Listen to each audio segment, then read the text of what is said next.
House of Representatives voted last week to ban the social media app TikTok from all United States devices. It will now move on to Congress for a second vote. And 5 News reporter Parker Abels spoke to a local TikTok influencer about how this could impact the economy.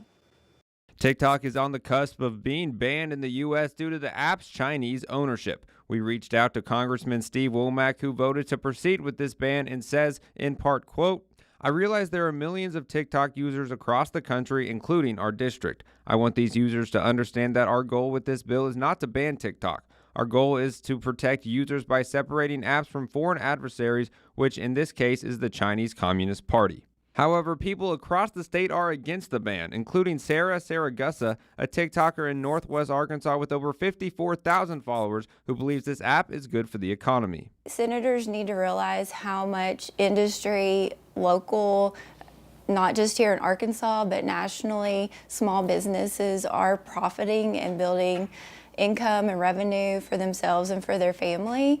And so if you do the ban on TikTok, you're actually cutting jobs and hurting small business. Sarah uses the app to show off her hometown and promote local businesses. Really what I try to do is showcase the area and the region. I will go to small businesses and support them and let people know, not only locally, but throughout the internet, what's here. And Sarah also argues that all social media apps have risks, but TikTok makes sure it keeps its viewers safe. About security, what about China? That's true for any platform, whether that's TikTok or Facebook or Instagram. And TikTok already has a lot of security measures in place to protect people's data that I don't think necessarily people know about. And she says if you want to keep TikTok, reaching out to your senators is the best option. Here in Arkansas, it's really important to reach out to our senators and let our voice be known. Senator Tom Cotton and John Bozeman, both are in Washington and disconnected from really what's going on here in the state.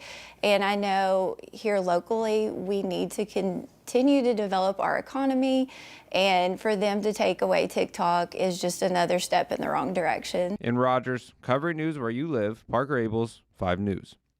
Besides Womack, every other representative of the House from Arkansas also voted in favor of the ban.